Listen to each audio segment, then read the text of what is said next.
Next on AM 1480 WLEA, the Newsmaker Show. Here's Brian O'Neill. You'll never guess who's here, folks. You pose all these hard questions, Brian. It is Alfred University political science professor emeritus, Dr. Robert A. Heineman. Thank you for stopping in. Thanks for inviting me, Brian. Okay, so lots to start with. Let's start with the pardons. He did pardon Dinesh D'Souza. He's looking to pardon Martha Stewart and commute the sentence for Governor Blago from Illinois. Yes, well, I think this is the sort of thing that he has the power as the president to do this. And I think Dinesh D'Souza, is one of the three that whom I've met, and personally been in the audience when he's spoken. The guy's a heck of a speaker. Of course, he was a top aide to President Reagan, and he did fiddle around with campaign finance a little bit there, and was convicted. Didn't serve any. I don't think he served any jail time, but.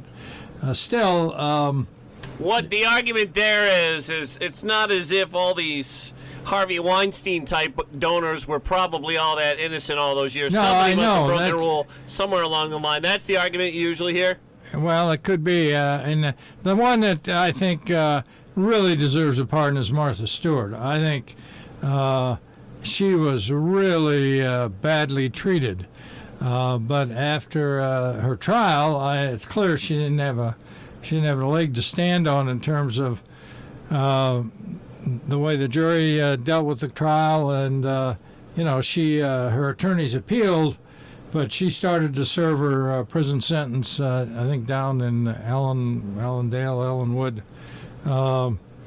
right off the bat, because I guess her attorneys told her, the judge has done everything they can in this trial on your behalf, and you're just not going to be able to win the appeal, which she did not win the appeal. But still, I think the charges that were brought against her, I think it was inside trading or something, which I'm not certain they would even hold up today. So I think that's frankly... that was a Comey conviction. Yes, I think President Trump is showing some degree of justice there. As for the former governor of Illinois... again, his point was he wasn't doing anything that wasn't being done by most of the politicians in Chicago anyway. Well, you can take that for what it's worth. But on the other hand, he has served now. I don't know, we could check that. I bet he served 3 or 4 years at least. And so to simply commute his sentence, I don't think that's unfair at all. He's not pardoning him. He's simply saying that's enough. Let him go. All that news, these names and these pardons, they all come from that early 2000s period, around 2004. Martha Stewart and Governor Blago there. Right. That all comes from that period. Oh, Scott and Lacey Peterson out in California, and all those names were big in 2004. Yeah. Well, at any rate, there are probably some other pardons coming down the pike here. Do you think that Trump got irritated into doing it, meaning did the way he's been treated, the way President Trump's been treated, make him want to go back and look at some of these other... Yes, I wouldn't be surprised there's something to that, yes. He's pretty sensitive in that respect. And the guy does show a certain amount of empathy for people kind of in the same position. Now, conservatives are arguing that Roseanne Barr is being crucified when people like Keith Olbermann are still getting paid by ABC Disney there. Did you have any thoughts on the Roseanne Barr curve? Well, what she said was pretty stupid, and it certainly contained... I think a racist element, and I think the whole thing was, put it mildly, pretty draconian. You're out, boom. In this day and age, the use of Twitter and such, you're really hanging it out there for somebody to take a shot at you. So I heard one doctor say, though, about that drug Ambien that she said she was on. I heard one doctor say he's talked to patients that, can't even remember things that happened when they were on it. I have no idea. That's wasn't what I aware heard. of that. But obviously her show, which was, as we know, is pretty popular, would be the kind of show that's going to cause the liberals all kinds of problems anyway, and is bound to be coming up with all kinds of controversial comments and such right in the show. But no, what she did, what she put out, what she tweeted out is, it was just stupid. And to say that it had a racist content, I think that's a fairly accurate description. So I'm sorry, but I guess you're going to have to go out and find another way to make a living. Now, right after that, a comedian by the name of Samantha Bee went on TV and went railing against, in a rant, against Ivanka Trump using language nasty not allowed to language. say. So, she apologized afterwards, but the media is saying there's no double standards. She's not being blacklisted like Roseanne was, etc. Well, what Roseanne said clearly had racist elements to it, calling Ivanka Trump something that's tossed around the local bar room. There's what's racist about that? It's I suppose sexist, if you want to say that. But this day and age, we have to be very careful what we say out there, Brian, and I think we have to be very careful here on the show. What did you want to talk about, Doc? Well, I did want to talk about the California primary, which is coming up. June 5th, Tuesday. I think our listeners should be aware of what's going on out there in California. It's a long way away, both ideologically and geographically. And the Democrats saw that as an opportunity to pick up some seats. What are there out there? It must be at least 52 congressional seats, 2 Senate seats. I think that's about right. And I think Feinstein's seat is up for the Senate. Why she's running again, I don't know. And I'm almost certain the Democratic Party in California has not endorsed her, so must be another candidate in the primary. But the one to watch really is the congressional seats, because California has a totally cockamamie approach, which is not out of character, I guess, for California, approach to these elections. So in a congressional election in California, in the primary, which in the past has been the Democrats nominate somebody, the Republicans nominate somebody, then in the general election, they run against each other. Now, not in California. In California, everybody runs in the primary, in the same primary, and whoever ends up in the top 2 spots, they are the two who run against each other in the general election. And so in the last election, you had 1 or 2 congressional districts where you had 2 Republicans running against each other. And what's happening now in the election coming up next week is that the Democrats have had a ton of people pile into these primary elections, and it has the potential to split the Democrat vote all different directions. And so it's quite possible, again, in a number of these districts, that you're going to end up with 2 Republicans getting the most votes. And what has made this even more interesting is, of course, that the evangelical votes are really piling in there. That you've got Billy Graham's son and a number of other these strong evangelical Christian types are out there really urging people to get out to vote. And so you have a pretty focused element there. And if those guys turn out to vote, the Democrats could lose a number of these seats, or at least not gain much. So it's really wild and woolly out there, and we'll just see how it comes out. Plus, although the Democrats outnumber in terms of registration in California, the Republicans 2-1, the results may not reflect that at all. So we'll see. And I'm sure President Trump will take it as another victory if they pull this out. Can we move on to a state issue quickly? What state would we be talking about? New York State. Oh, New York State. Well, surely. Okay.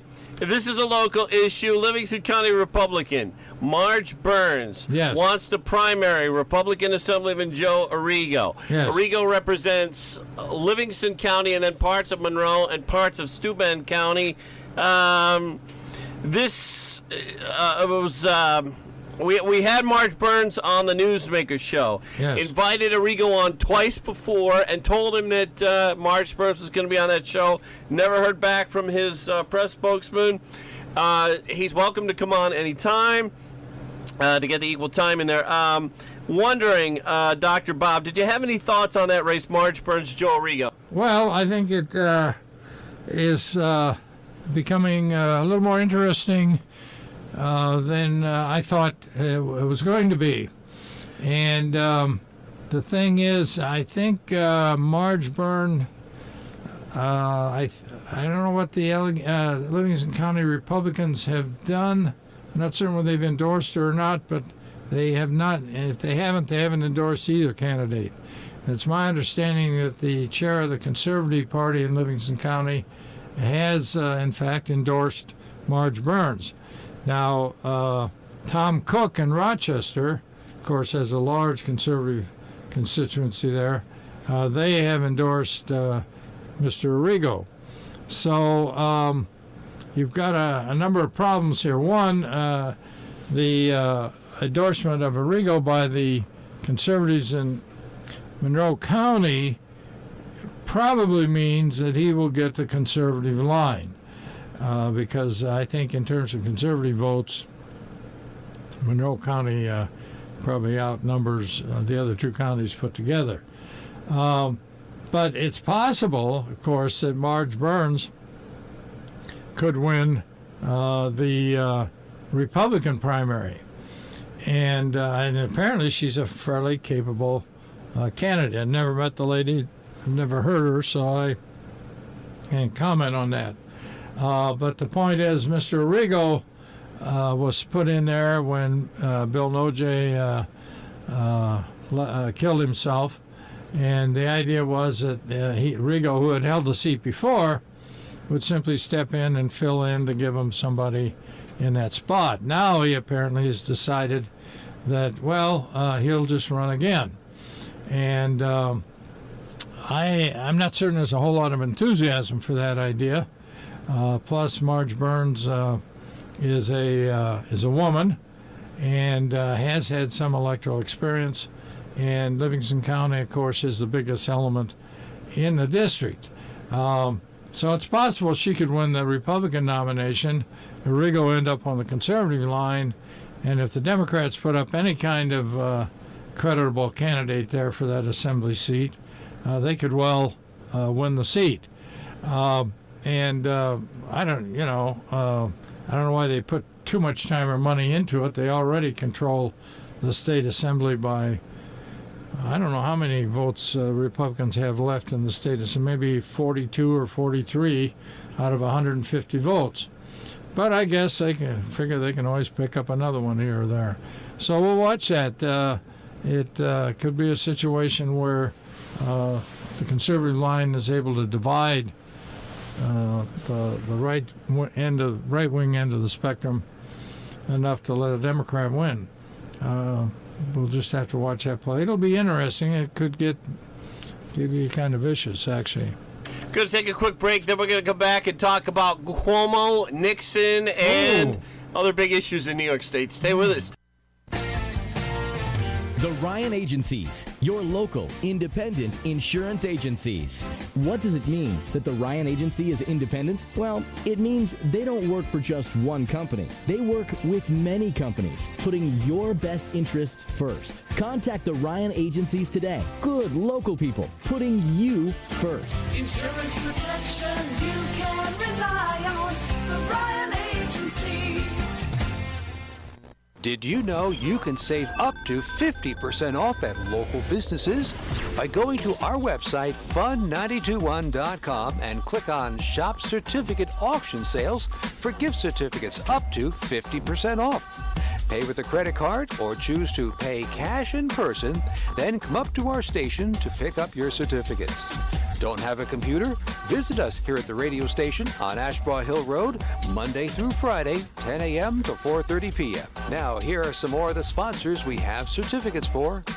B&D Stoves, Big Papa's, Country View Crafts, Honeybee's Kitchen, Leon Lacey Professional Services, Patty's Pub and Grill, and Star Automotive Services. Come back often because we're always adding certificates. Thanks for saving money with us here at AM 1480 WLEA and Fun 92.1. All right, checking in with meteorologist Rob Carolyn, who says it's going to be an okay weekend. Yeah, it's not going to be great, Brian, but it's not going to be terrible either. Folks who want to get out and about should be able to do that over the upcoming weekend. What we've got going on is a couple of frontal systems trying to push their way through the northeastern part of the country. They're encountering some difficulty because we've got kind of a blocked up pattern from Greenland back across the North Atlantic into the Northeast and then right through the central part of the country. So everything's moving very, very slowly in the atmosphere. For today, we'll see a lot of cloudiness. There could be a shower or thunderstorm. It's going to be warm and humid today, up to about 80 to 85. If you're fortunate and in the right place at the right time, you may see a little bit of sun. Tonight, mostly cloudy. Scattered showers are possible. We're 55 to 60 overnight. Tomorrow, we'll have more clouds than sunshine, but there will be some sun. Highs 70 to 75. Partly to mostly cloudy through tomorrow night, 55 to 60. Looking ahead to Sunday, that's the day where we've got a better chance of seeing a little bit of rainfall. We'll have clouds on Sunday, maybe a shower. We're 70 to 75. Brian, sunrise was earlier this morning. Back with Dr. Robert Heineman. Yes. Dr. Robert Heineman, the governor put out a commercial recently that had a message that Governor Andrew Cuomo, is tough on sexual harassment and abuse. Cynthia Nixon came right out and said, he's not so great at this, and cited things like the Sam Hoyt case, where some staffer who worked for Buffalo area Assemblyman Sam Hoyt said she complained to Governor Cuomo, and Governor Cuomo didn't do anything about it. Then Cynthia Nixon produced that old video, or at least pointed at the reporters in that direction. The old video of Governor Cuomo getting a little feisty. Not, he didn't hit her or nothing terrible, but he got a little feisty with a female reporter. I see. So they're showing his New York City temperament there with the reporter. But on this issue, will this be a big one, or with Cynthia Nixon and voters? Well, I think if I'm Cynthia Nixon, I'm going to play it up as much as I can. I think in Rochester you have another interesting race there for Louise Slaughter's position. The Republicans have put up a fellow by the name of Maxwell, who I believe is a neurosurgeon up there. Apparently a very nice guy and a very capable doctor, but he doesn't seem to know a heck of a lot about politics or about campaigning. To a certain extent, I think the odds-on favorite right now in that seat is Joe Morelli, who I think is majority leader in the New York State Assembly under Heastie, the Speaker of the Carl Assembly. Heastie. Right. And Joe's a nice guy and a capable campaigner. And if you want a Democrat in office, he's a pretty decent guy. But what is relevant here is that, first of all, there are 3 or 4 other candidates in that Democrat primary, and Mr. Morelli is getting hit again on this whole sexual misconduct approach, because a number of years ago, one of the top aides to Sheldon Silver I think he finally had to resign. I'm not certain. I think he finally had to resign for the way he was treating women. And quite a number of Assembly people backed Silver and supported Silver in his position, which was basically to protect this guy from any kind of prosecution. I think the guy finally did resign. But Morelli is, having to defend the fact, why didn't he say something? Why didn't he do more than what he did? So this whole issue of sexual harassment and tolerating it and such is certainly hot button issue right now, and Cynthia Nixon, if she's got any sense, and I'm not certain she does, will certainly play it for everything she can. So it's on the topic of Cynthia Nixon. Spectrum News reports that Cynthia Nixon has kind of disappeared as of late, and they're wondering why she would do this at this point in the campaign. What, disappear? She just hasn't been doing any public appearances. I have no idea. My understanding is she already has the Working Families line. Well, the key here is, well, I don't know. Maybe who knows what kind of pressures are being levied out there. She will have to go out and get signatures on petitions to allow her to get on the line in the Democrat primary against Cuomo. And as we've said before, when Cuomo's father was running, they were able to disqualify in a number of instances people because for one reason or another they found their petitions faulty. So I can see Cuomo coming in with something like that.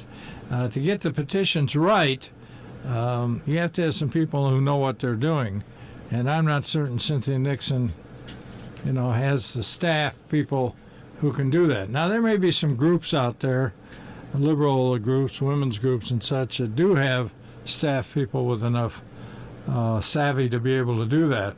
But New York State's election law is one of the most complex in the country, and to get favorable judges to throw petitions out is not that difficult. I remember years ago when Amo Houghton ran, this minister from thinking Horseheads or Painted Post ran against him.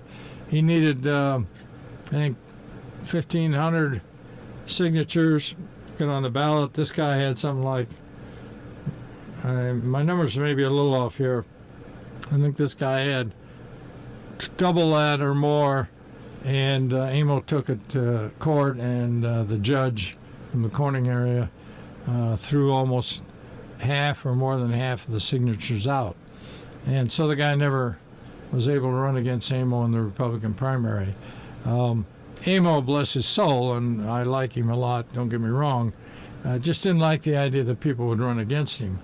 And the courts finally drew the line when this social service worker over in Cattaraugus or Chautauqua County got on the line as a Democrat to run against him. And Amo thought, well, I don't need a Democrat run against me either. Went to court, but the court said, no, this guy's on the ballot. He's a Democrat. He's running against you. Well, it went nowhere, of course. But so the use of the courts to keep people off, I think Nixon may well run into that. I'm almost certain she will. But the courts, on the other hand, have been a lot more lenient about allowing people to get on the ballot, and so I guess it could go all the way up to the Court of Appeals in this state, or higher in the federal courts. I don't know. So there's a lot of action there. On the other hand, we don't know. Maybe Cynthia Nixon has some other problems. Senator Kathy Young is proposing setting up a commission to deal with harassment. A new state commissioner to deal with harassment in state government. Well, I think she's responding to a concern out there, and I think the concern, especially in the Albany area, and in fact, it had gotten to the point, and again, I've been retired for several years, that I would not send female interns, students up to Albany to intern. You just couldn't expect the treatment that they were going to get. I sent a number of male interns up there, but the whole milieu up there was just so pervaded with this sort of sexual harassment and other kinds of nasty things. I simply would not send female interns up there. So you're dealing with an area that has been a real problem for quite some time, and to have a commissioner some sort of oversight of that has some teeth in it, I think, frankly, would be a very good thing. And so I wish her well on that. All right, we've been talking to Alfred University history professor Dr. Robert Heineman. Political science, sir. Political science. Did I say history? You might have. Man, yes. I got you mixed up with Ostrauer. Okay. Well, thank you as always, Brian, and try to work on your understanding of whom you have on the show in the future.